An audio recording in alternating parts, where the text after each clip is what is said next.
சங்கீதம் 19. வானங்கள் தேவனுடைய மகிமையை வெளிப்படுத்துகிறது. ஆகாய விரிவு அவருடைய கரங்களின் கிரியையை அறிவிக்கிறது.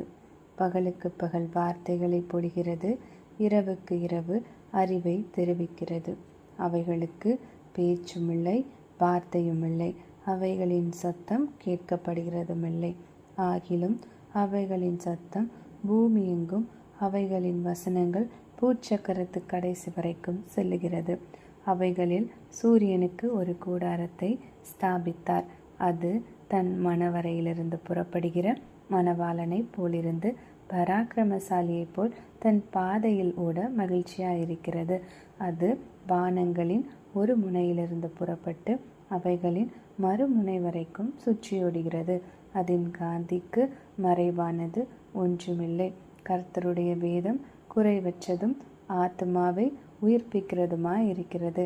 கர்த்தருடைய சாட்சி சத்தியமும் பேதையை ஞானியாக்கிறதுமாயிருக்கிறது. கர்த்தருடைய நியாயங்கள் செம்மையும் இருதயத்தை சந்தோஷிப்பிக்கிறதுமாயிருக்கிறது. கர்த்தருடைய கற்பனை தூய்மையும் கண்களை தெளிவிக்கிறதுமாயிருக்கிறது. கர்த்தருக்கு பயப்படுகிற பயம் சுத்தமும் என்றைக்கும் நிலைக்கிறதுமாயிருக்கிறது. கர்த்தருடைய நியாயங்கள் உண்மையும் அவைகள் அனைத்தும் நீதியுமாயிருக்கிறது. அவைகள் பொன்னிலும் மிகுந்த பசும்பொன்னிலும் விரும்பப்படத்தக்கதும் தேனிலும் தேன் கூட்டிலிருந்து ஒழுகும் தெளித்தேனிலும் மதுரமுள்ளதுமாய் இருக்கிறது. அன்றியும் அவைகளால் உமது அடியேன் எச்சரிக்கப்படுகிறேன். அவைகளை கை கொள்கிறதினால் மிகுந்த பலன் உண்டு.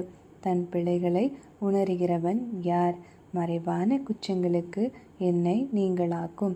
துணிகரமான பாவங்களுக்கு உமது அடியேனை விலக்கிக்காரும். அவைகள் என்னை ஆண்டு கொள்ள ஒட்டாதிரும்.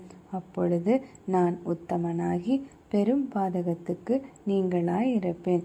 என் கண்மலையும் என் மீட்பருமாகிய கர்த்தாவே, என் வாயின் வார்த்தைகளும் என் இருதயத்தின் தியானமும் உமது சமூகத்தில் பிரீதியாயிருப்பதாக. ஆமேன்.